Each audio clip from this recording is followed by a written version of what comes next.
Hello, hello, hello, and welcome to the I'm Just Saying podcast. My name is Andrea Clinton, and I am here with... Ronald Dilla Jr. Oh my God, you got us sexy. Oh, thank you. Listen, I appreciate the compliment because I don't hear that every day. Wow, I wasn't ready for that. I said she wasn't ready. Wow. So listen, we are here today because we wanted to talk about some films, some different movies. You mentioned Doubt, and I was like, all right, so let's, find something somewhere equivalent. So we're not talking about apples and oranges. Mm-hmm. And I thought about Eve's Bayou, and you were down with it, and I was like, okay, cool. So I'm really, looking forward to sitting here and talking about it and seeing your POV and expressing mine on the both of them. So I guess we can just dig in. Absolutely. When we talk about Eve's Bayou and Doubt, one of the things that jumps out is that both films, I think they do a good job of conveying a certain type of tone. Mm-hmm. Now, with Eve's Bayou, of course, it was directed by Cassie Lemons. And if I mispronounced that, somebody definitely correct me. It was her directorial debut. And for those who may not be able to picture her, if you ever saw Spike Lee's School Days, the light-skinned young lady Perry that he tried to get with, when he says, Gamma number 3, Gamma Phi Gamma, he tried to get on a date with her. That was the same young lady. And this was her first directorial debut. She's also went on to direct Harriet, and she also directed Madam C.J. Walker story that you can find on the TV series that you can find on Netflix. Yeah. So with Eve's Bayou, the film, of course, it was produced by Samuel Jackson, stars Samuel Jackson. It has an all-star cast. I mean, Lisa Nicole Carlson, that you would know from Ally McBeal, Jurnee Smollett, Lynn Whitfield, Debbie Morgan, young Meagan Good, and Miss Dianne Caroll. And from my perspective of it, before set in Louisiana, it was pretty much regarding family and also dealing with infidelity.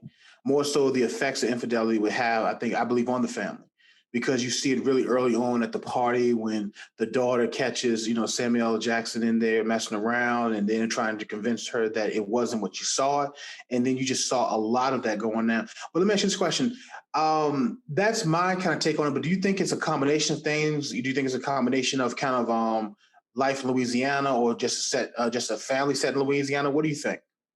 As far as the setting? As far as what it was dealing with, because to me it was more so, because I know you have a little bit of when you're dealing with kind of a Creole / voodoo that you have, that's just a hint of it, but more so I think it was more so about the infidelity of dealing with the father's infidelity and on a search trying to find the truth and how the infidelity overall affects the family. I felt like they were giving you're right, there was a lot in that potluck stew. They touched on a lot. So I felt like they were giving you Louisiana.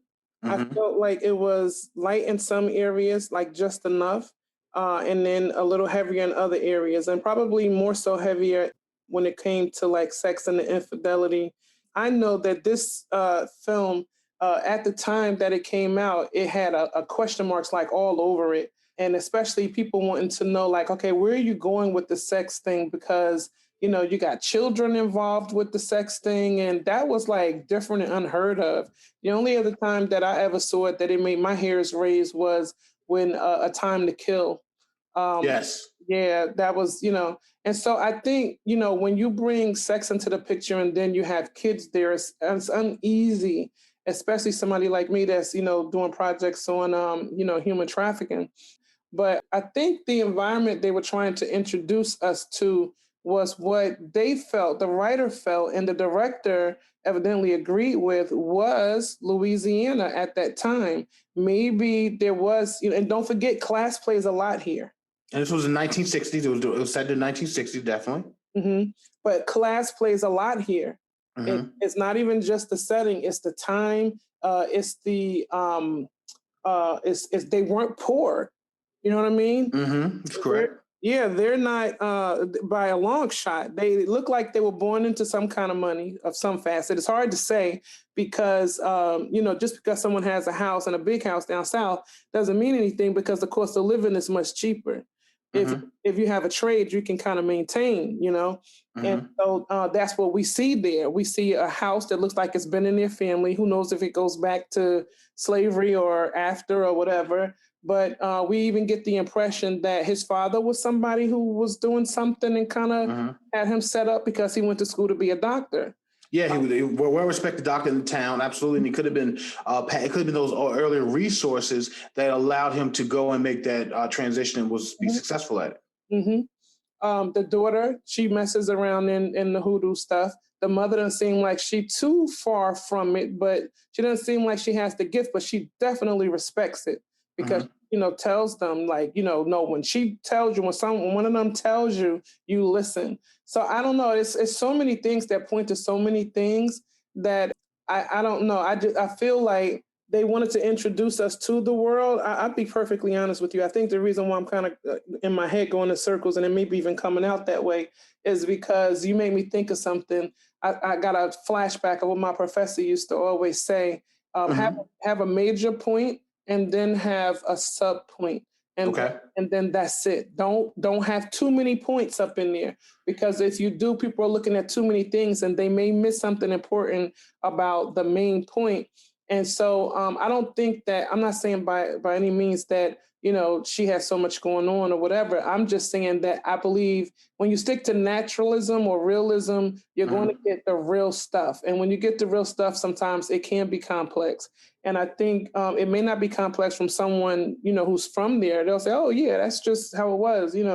But for those of us who are not from there and who are looking, it was a little complex trying to learn the people, and if we didn't know, we're trying to adapt to the whole, the fact that there's some French up in there, patois and, Mm-hmm. Creole, it was a lot. It was a lot to take in like 2 hours. Yeah, I thought about something. Now I look at it, because of course I've seen it years ago back in the '90s and then reviewing it now. The way I look at it is that we stay with the 10-year-old with Eve, which was Jurnee Smollett's this 10-year-old girl. We stay with her majority of the film. Now think about this. Think about in life. Now, if the goal of this film was to give us all this stuff to manage, which probably would have been a lot for a 10-year-old girl, to give us all that as the audience, that changed the perspective. Because as a 10-year-old girl, you school, play, do what your family tell you to do. It's really simple. But then when you have this complexity of your father doing your mother terrible, and then you're trying to get us some answers, and then you're trying to get his mistress and him to stop, trying to stop that, or then trying to get some kind of root put on him to put him in line, and then you think he did something to your sister, it can be a whole lot overwhelming. So it's for the audience to better understand what this young girl's going through, if to overwhelm us is to overwhelm her, overwhelm us with story, which would show you her perspective being overwhelmed as a 10-year-old girl, that's a different way of looking at it. Yeah, that is true. Now I don't know. Now, if that's what she intended or that was her vision for it, then mission accomplished. Yeah. If not, then it might be just telling you, hey, if you want to know, what it came down in the bayous of Louisiana, then you just gave us an amazing view into this world, and say that, listen, if you just want to take a story about adultery and then you put in there with the culture of Louisiana, it's all in there like a pot of gumbo. I was going to say it was a smorgasbord. Yeah.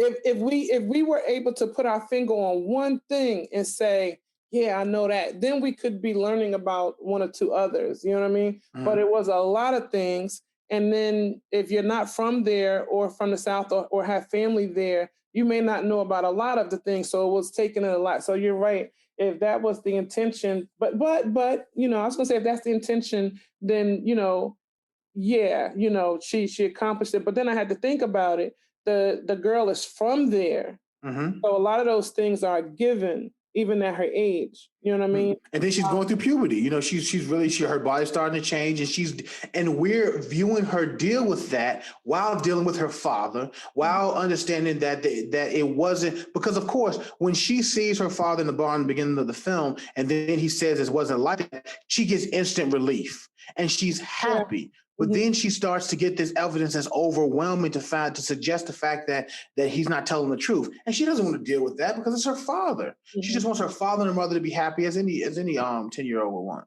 But I was a little conflicted because I had to watch it again because the Okay. first time, of course, that I watched it just because everybody and their mama was in it and I wanted to see it. And then the next times that I watched it, it was just like, oh, I really loved the film, you know? Mhm. Um, but I had to watch it again because I said, you know, I wanted to not just refamiliarize myself with it, but it's been some time. So I wanted to, you know, look back and see it, you know, once again. And one of the things that I think I had thought about at the time, but it didn't really hit me until I watched it the other day. And that was what you just said. When he gave her the answer, she was satisfied, right? Or so it seemed. Mhm. Because when she Mhm. got up in that room, she started crying again.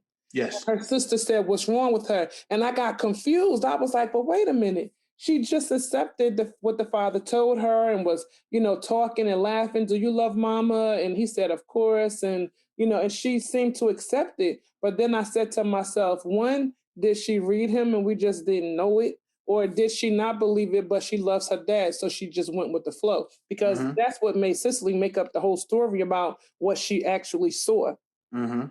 Because she came up there crying and she was like, "What's wrong? What's wrong?" So that threw me, and I said to myself, "Was that a boo boo, or what? Did she want us to know that Eve is smarter, like or so smart that she will even play the game?" No, I think Eve doesn't. In the beginning, Eve is left to relying on her sister and her father. And she's accepting what they're telling her because number one, she trusts them. And number two, she doesn't want it to become real. But as she starts to learn her gift and as she starts to see the evidence become overwhelming, she is compelled to look at it for exactly what it is. Now, one moment, I really wanted to talk about, the aunt, who played by Debbie Morgan, and Yes. just like the horror of her. Pretty much, it seems like she's cursed. Like she gets a husband, and it's only a matter of time before he will die on her. Mhm. Something will tragic befall on him. Which is almost like she's destined to live a life alone. But the thing is that got me was when the witch doctor voodoo, whoever she was, Mm-hmm. played by Dianne Caroll, when she told her that she was cursed, you know, with that, to me it was like the pot calling the kettle black because she's living up in the boonies or whatever in the sticks, you know, by Mm-hmm. herself, all Mm-hmm. haunted, and so her life is just as cursed. And the first thing that I thought that the author may have been trying to tell us is what they do say about that is when you play in that, you will find yourself, you know, alone or getting some kind of repercussion from dealing in that. And Mm-hmm. so I guess in my head, it was like, okay, did she really see it? Or did she just know her business and also know that it's probably an effect of, you know, dealing in that, the voodoo stuff, because she herself deals in it and she herself is alone.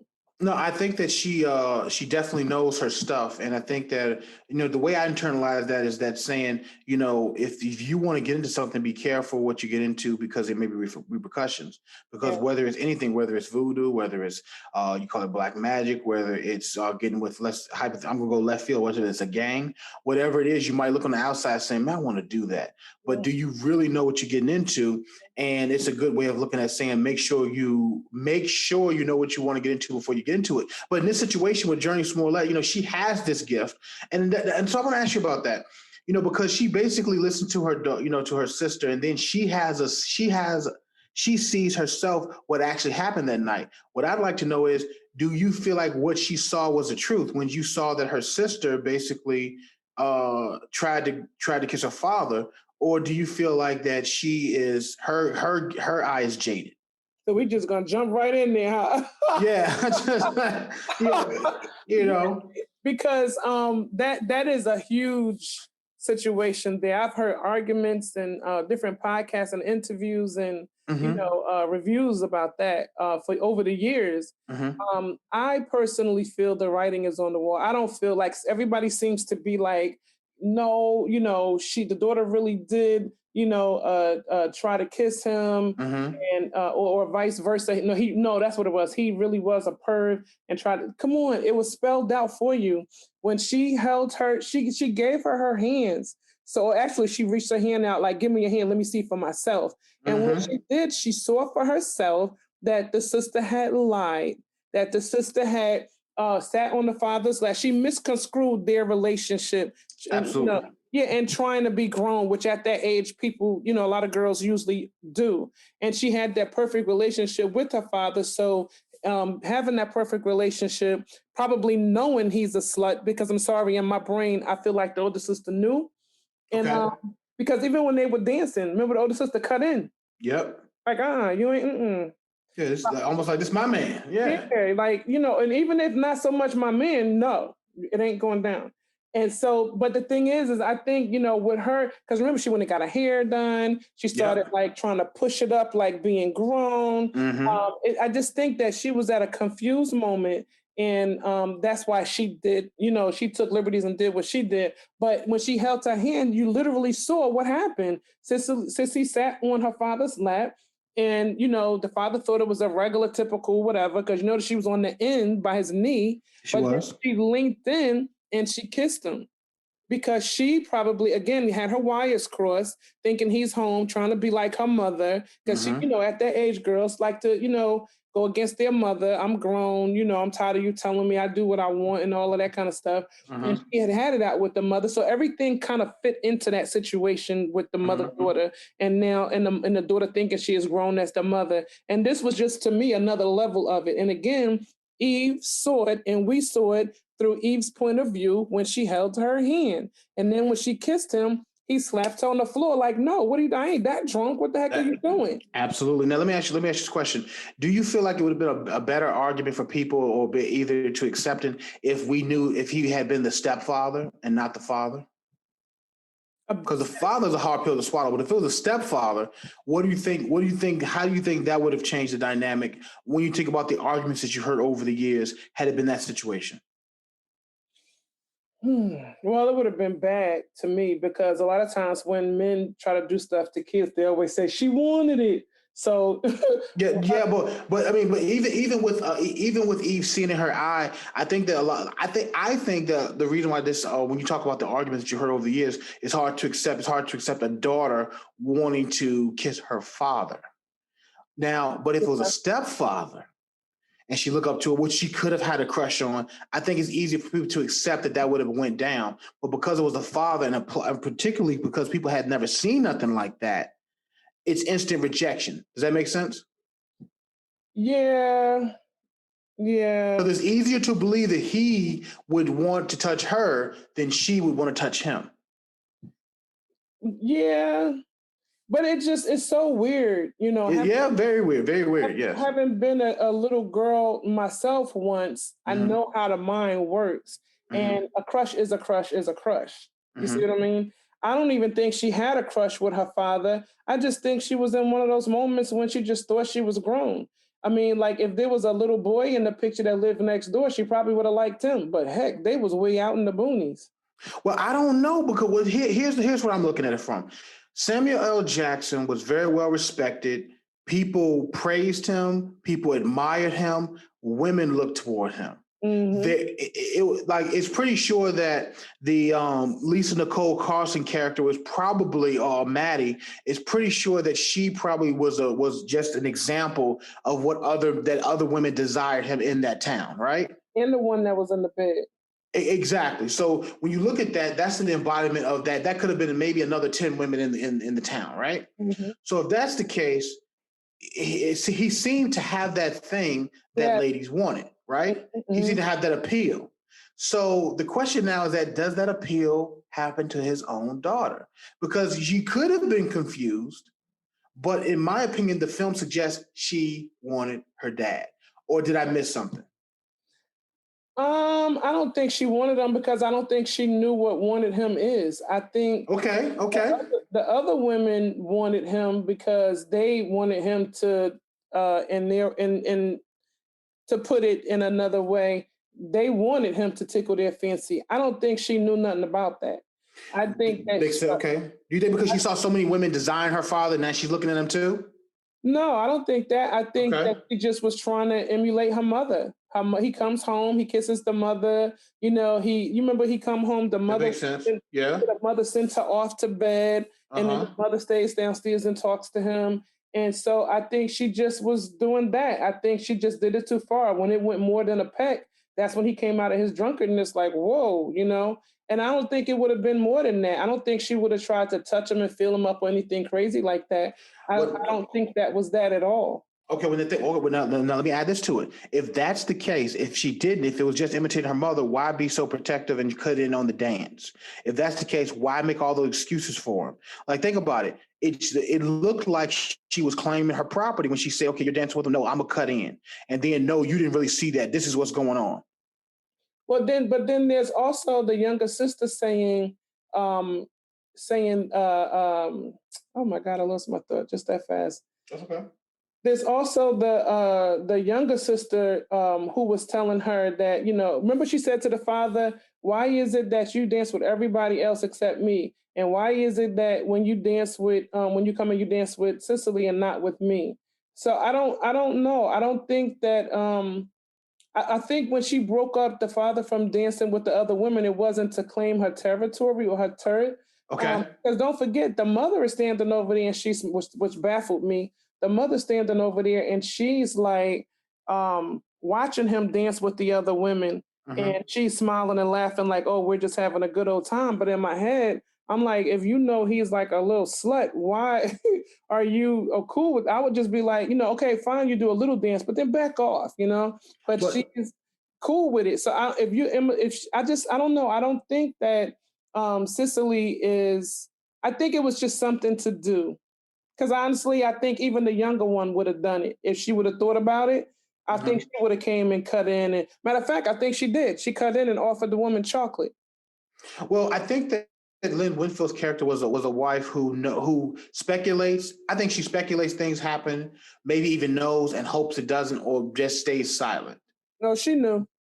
Yeah, exactly what I'm saying. She know, but then she doesn't speak up about it. But why doesn't she speak up about it? Is it because she just accepted it? Because unfortunately, this is something that unfortunately happens even to today. Where men will step out and women will know about it and they'll still stay with them for whatever reason. Different people have different reasons. Sometimes people just are not going to mess up their family. Sometimes women accept that their man is a little slut. I'm sorry to keep using slut, but it's just starting to roll off my tongue real nicely. But sometimes women just accept that that's what he's doing. And as long as he come home and he's still, as long as we're still number one and we're still first, then that's fine. And I think that's what Linfield was doing. But don't forget, she got his mother telling her, he loves you and that kind. The mother gets on him, but she also tries to butter up Lynn Whitfield's character so that she doesn't take it to bigger extents. And then you got the sister saying, "Girl, a man will be a man," type of thing, and he'll calm down, he'll change. Just give him time. We all grow out of it, because when they were walking, that's what the sister said to her. And so I think he has people champion for him. He literally has he's living the life of Riley, so to speak. Like he is really living he's doing what he's want. He gets sex coming and going. I don't even think some of the time when he's doing it's for his own gratification. I think he just likes the fact that so many people like him. And it don't even look like it's a bunch of men in their little town either. It doesn't seem like it because you don't really see them. Although my heart goes out for Roger Grover Smith, who normally you see him in very interesting roles. You really never see him as somebody who's like, "Listen, don't mess with me. I'll hurt you." So it was interesting seeing him who loves his woman. He loves her, and he's like, "Listen, stay away from her." Because he has to threaten him, because if he doesn't, she's just going to run back over there. Because in this situation, Samuel L. Jackson's character is the man, and everybody wants that man. Apparently. But I think that was, I remember looking at it every time and saying to myself, okay, so here is that example that you hear about now when you hear the stories in the South where a woman or a man shot another man because he was messing with his woman. You know what I mean? I was saying here is an example of those stories that you've heard about, because you get to see him as it builds. You know what I mean? He suspected it, he left, and then he came back early. And then just the audacity for Samuel Jackson character to play around with it. And this man, it was almost like he had so much rage in him. It was almost, listen, it was like, I'm not playing with you. And what's interesting about that is that I think a lot of men would have done the same thing as far as jokingly done that, trying to be sweet and cute. But when someone is at that point, you don't know, but they know, and he showed you exactly what he was with. But you know what? Honestly, I think Samuel Jackson did know he was at that point. I just think that the world was too good to him because he that was very smug and oh God, I can't even think of all the words I want to say. For him to, Mhm. you got your daughter right there. Ain't it bad enough that when you were going to do your little rounds, you took her knowing that you was going to sleep with other women and you tell her, oh, just go wait outside. I'm coming. Let me just check her out. You know, it's bad enough. You could have been like, nah, come on, not in front of my daughter. You know what I mean? I'll come back or I'll visit you tomorrow. Anything. You know Yeah. what I'm saying? And if you know that sometimes you get those kind of visits, that's not the first time that chick in the bed was like that. That's not the first time. He could have even said, look, run home now because I'm going to have to give her, an exam, and then watched her run along.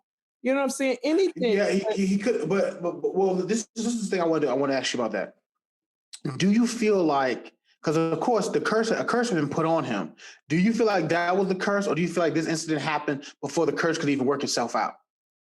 Oh, this was in the beginning with the girl in the bed. She No, had no, it. no, no, no, no, no. I'm talking about before Samuel Jackson's character gets shot.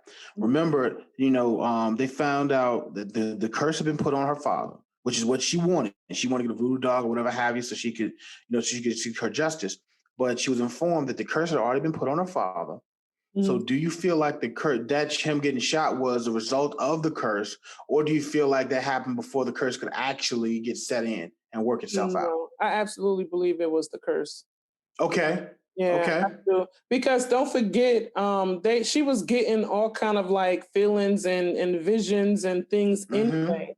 That's And right. so, but when she went and she talked to that lady, that I think first the lady was trying to tell her, look, Dianne Carroll's character, this work, it's not a joke. And when it happened, there's no coming back. Mm-hmm. So, Miss Baptiste, if this is what you want, make sure that you know, which I don't think she should have done it because she should have known she's just a kid. Mm-hmm. But I guess due to the rules or something, she had to ask because that's how I felt. Because once she did it, she was so happy to have done that to a Baptiste. I don't know what the heck happened between her and the Baptiste in the past, but she seemed very happy. Not to mention her and Debbie Morgan seemed like they knew each other. Mm-hmm. Because remember, she said, I don't need to go roll no bones to see what's happening with you. She already knew. Mm-hmm. And so it just seemed like she had to ask, okay, you know how this works? You sure? She had to do that before she did it. Probably is some kind of rule, like if you don't, you're doing it to yourself. I don't know. But she seemed like she had to ask her. And then once she told her, okay, it was like, all right. And then she did it. And when the crap hit the fan, it was like, she was happy. She was smiling. She was laughing. She was like, you remember how they showed it at the end? I do. Her I face do. up close. That was the first time I ever saw any kind of tricks with the camera. Anyway, was Mm-hmm. when the camera got kind of close to her face to show her, and her eyes got big with all that white stuff on it, and she was laughing and happy that she was able to do that to a Baptiste because she resented them. I Now, absolutely believe that was a curse. I think actually she pointed everything so that there wasn't even any doubt. well, I don't want to believe that there was a curse, because when you look at the character of Lenny, which was Roger Grover Smith, he was somebody that you don't, because as you can see, Samuel Jackson wasn't worried about him.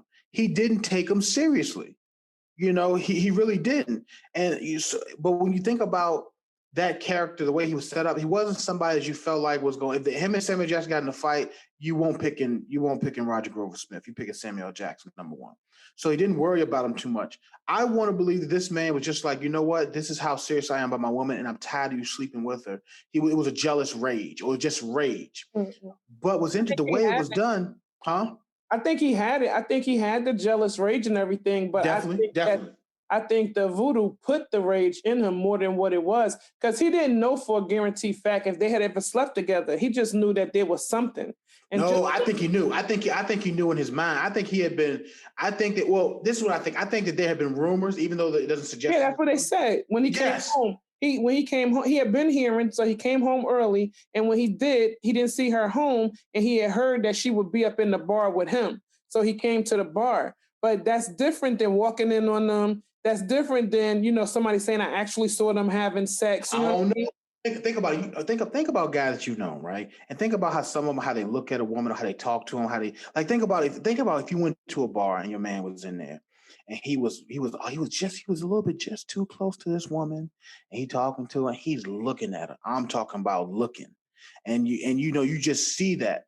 And then, as I always say, for a lot of men, I know for me, whenever you feel like your woman is cheating on you with a guy, even if you don't know who the guy is, whoever, when in your mind, when they are, when they're having sex, he is the best she's ever had in her life, which of course goes into the rage. You think that she's screaming God, and it intensifies the situation. Now let's clear.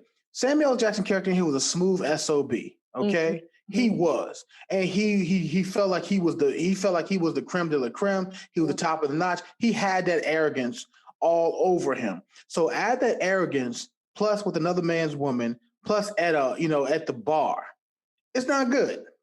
No, doesn't look good, doesn't feel good. So for him, that's all he needed, because all he would sit here and say, "You're a married man. Why are you here with my wife?" Those are some very, very tough questions to answer. And don't forget, that's the juke joint that everybody went to. Absolutely. So when he doesn't see her home, and then he goes in there like, I knew you were going to be down here. Let's go. Mm-hmm. I think he just went to go snatch her out of the one place he knew she probably was, because she probably not her first time being there. But I think what made it worse was Samuel Jackson's mouth. Yep, I agree. He was talking smack and saying, "All right, Maddie. See you later, Maddie." Mm-hmm. But he was mad because he thought he was going to hit it that night. And so here her husband come pulling her out. And so he starts talking smack. And then when he leaves out with the daughter, they still outside. And so instead of just walking home so that you can, be safe, because don't forget, the daughter started getting the visions of the dude walking. It was like a shadow. He was walking like a silhouette down the train tracks. Oh, that's why you feel like it was the voodoo. Okay, good point. Because the daughter gets visions of the future. She knew she had just put the hex on him. And then next thing you know, she starts getting the visions as to how it's going to happen. And then it actually happens that way. And so that's what I'm saying. He comes out and she's like, "Oh, good. Come on, Dad, let's go home." And then he sees them. So he says, "Bye, Maddie." And the dude just said, "Don't say nothing else to her." He did. That's true. And then he says it to her anyway, arrogantly, but he's really just mad. Again, he's mad because he was out for the night to have some fun. And then, but that's what I'm saying. Like he has some ways about him that just pissed me off. That was just really irresponsible for a man to be so smart, to have a degree, to know, to have a family and a nice trade, if you will, to take care of your family. I feel like, how they say, book sense, street dumb, Yes, definitely. Because why would you talk smack? And then it was a lot of little oxymorons. Like normally you don't see, because the other dude didn't seem like he didn't seem street, but he didn't seem like he was in a higher class. And a lot of times you don't see really like wealthy boys talk to a thug, a thug certain ways. You know what I mean? They usually stay in their place because they don't want the repercussion. But here we see somebody so arrogant, so, like I said, the world was his oyster. Yeah, the world was. And I think that the Lenny character was just somebody that he wasn't really worried about, because it's almost like, I'll go tonight because I'll have it tomorrow. Because he knew that they were going to be messing with each other again, because that's just what they were interested in doing, pretty much. Yeah, no, I just, I don't know. I think a lot of it was chickens coming home to roost. Mm-hmm. I think they would have come home anyway. I think, yeah, he probably would have gotten hurt somewhere along the line, but you got to think he wasn't a young buck, and he had went that far with messing with folks' wife. You know what I mean? Mm-hmm. I don't know. In my impression, I get the impression that a lot of those men was probably messing around. Like the what's her name, Maddie's husband probably was coming from seeing his other wife. I think that I got the intent that he was just somebody who was straight laced and he loved his wife and that's who he wanted, but she just was running out on him and he just has gotten tired of it. The impression I got from him is he's somebody who, like, he's going along, whatever have you, probably just doing what he was doing, being just thinking my wife is home, she's waiting for me, whatever have you. Then he starts to hear the rumors. Then he starts to see, and then he has to get faced with it. And then he just got tired of it. That's kind of how I think it laid out for him. Yeah. And then, but the thing is, they kind of gave you, I felt like they were Mhm. foreshadowing some of that in the beginning when him and Maddie, when Samuel Jackson's character and Maddie were dancing, and then her husband, they showed his face twice. And the first look was a regular smile, but he was talking to somebody. The second look, he was talking to somebody, and he smiled, and but he was looking on at them dancing. Now, when he danced with her, it was like they were in love. You know what I mean? But Mhm. when Samuel Jackson danced with her, it was like they wanted to get it on, which in turn we saw they tried to do out in the shed or whatever. Mhm. So, but he had that look like he was reading it, and he was reading it right, but he didn't know it. Absolutely. Yeah.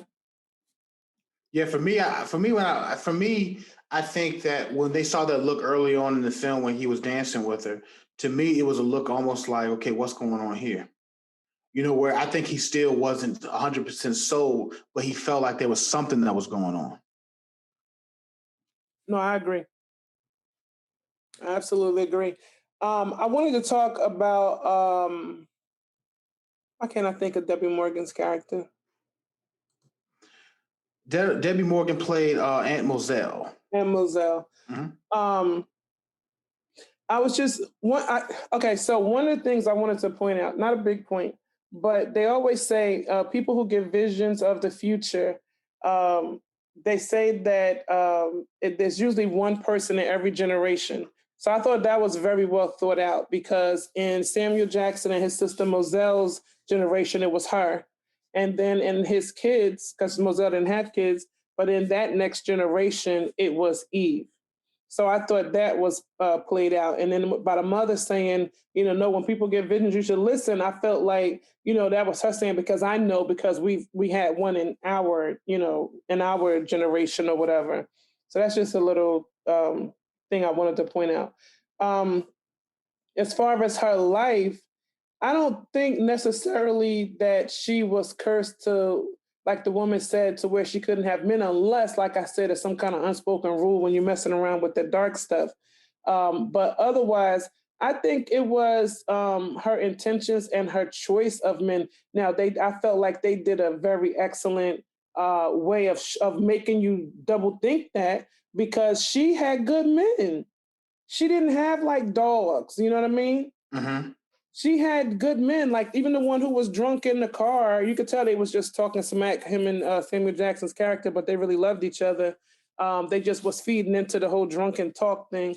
But when they got in the car, you could just see that because matter of fact, before he was even drunk, Eve mentioned her uncle, and then he came in and they showed him in such a way, like as if okay, I took it as it was a foreshadowing of okay, let us introduce you to him because he won't be here for long. And then he gets in the car and then he drops his head back and then you see slow motion. You know he's dying Mhm. because of the emphasis that they did with the camera. And then when he died, they showed her looking in the mirror with the two other guys, which shows that her history of men. Mhm. But she had more than 3 men in her life. Well, she may have had more than 3 men in her life. What I'm thinking is that, like, even if she met some guy and they slept together, or whatever have you, and it didn't last long, or it was just maybe a fling, that didn't count. I'm thinking that these were the three loves of her life, or three significant men that she would have, if she could have, would have stayed with them, or probably would have been happy with them for a continual list, a consistently list of time. But because of her curse, or because she's who she is, that can never be. And with the third one, especially within the mirror, what you're talking about, I think it just emphasizes the life that she lives and the burden that's on her heart. That's what I got from Yeah, I feel like, well, put it like this: it. Mm-hmm. unless that other woman put Dianne Carroll's character or somebody else put the whammy on Moselle, I just took it as not necessarily. You know what I mean? Mm-hmm. Not that she didn't have one on her, but that it's not necessarily so that she but again, when you dabble in that kind of dark stuff, you're in that realm, you're dealing with them demons, like they might get jealous, who knows, I don't know, you know what I mean? And so that could be the thing, but other than that, I don't know. I just I that was one of the things that I was kind of like in limbo about, like I don't know if I'm buying maybe I just didn't want it to be, But talk about the cast that they were able to get to do this film. Because you're talking about, to me, it's just a who's who at that time. I mean, you even have Branford Marcellus who shows up. Vondell Curtis Hall. It's and then to get Dianne Caroll to do something that a lot of people felt like was just so different. And then in the box office, it cost $3 million to make. Samuel Jackson was a producer. It brings almost $15 million at the box office, which is very, very good. This is before becoming a film that that a lot of people widely know. For a young Black female director to do. I feel like, I know this is going to take the conversation a little bit different. I just feel like this was a stepping stone of a film that hopefully would have given more opportunities, because to put up $3 million for it and then to bring home $15 million for an independent film, that's very good. It is good. Very good. $1 million profit. Absolutely. Yeah, when I watched it, I was front and center. Honestly, I was intrigued. I was happy. I was motivated as a filmmaker. I loved it. I told my kid, shh. don't even move. Yeah. All the greats were in it. What I loved more than anything, I got to be perfectly honest with you, is that Debbie Morgan was in it, because I hadn't seen her in a minute, and I've always been angry that her and a few other ones we didn't see often. I don't know what happened in their personal life, but I know where they should have been, which is on the screen, whether it was the TV screen or the big screen. And so when she was there, I was so happy. When she played that role, I was extremely happy because I said, okay, she gets to show her chops. And then when I was finished watching, what she brought to the table, I was just like, all I could do was clutch my pearls or touch my heart. Like, again, you had Lynn Whitfield, you had her. What a great combination, for sister-in-laws and for what was contributed to the film and the different scenes with them together. And I don't know, I think it was a perfect casting. I am happy that Dianne Caroll was in it, because I felt like, she might have been the cherry on top, because she literally gave it what it needed. Well, absolutely. And then it was a Dianne Caroll that you've never seen before. It's just a tremendous show to her excellence. Now, so for Doubt, of course, was directed by John Patrick Shanley, and it was based off his Pulitzer Prize and Tony Award-winning 2004 play, which producer Scott Rudin had basically wanted to bring to the big screen. Now, Doubt, for me, first of all, the cinematography for me, it just basically fit the tone of dealing with a Catholic school / church that was dealing with right in the middle of Brooklyn. And when the different shots that you see outside, specifically the beginning of the film, it just set the tone for just kind of going to school. But as it got dramatic, as the drama started to intensify, did you notice the scenes where the camera was slanted a little bit, almost to the left or to the right? Like a Dutch tilt? Absolutely. The tilting of the camera, I thought, worked so well with this film. Well, first and foremost, let me ask you this question. Do you feel like he did it? Well, let me say first, they did an excellent job of making you go back and forth. Yeah, yes, absolutely. They did an excellent job, but I think the end justifies anybody in believing that he did it, because she lied and told him that there was someone that she spoke to who was not the priest, and that person told the truth. And so she succubaited him, and he took the bait, and he said, all right, I'll leave. Basically, he decided, he upped and he left. So that in and of itself told. Now, some people like to take certain things. Now, if the writer and the director, well, I guess more so the writer, wanted us to not be sure, that was just a little bit too much in that, because that pretty much told us that, yeah, he did it. Because if you have not, and she said it at the end, she said, if he was not guilty, he wouldn't have left. He'd have stayed. Tell them all to come and say whatever they want to say, because it's just hearsay. And hearsay is what she would have done. But because he did it, he left. And he knew that. But one thing that bothered me more than anything was, so y'all just gonna let him go to another church? What you saying? Let it be somebody else's problem? That's the only problem we got, is to get him up out of here?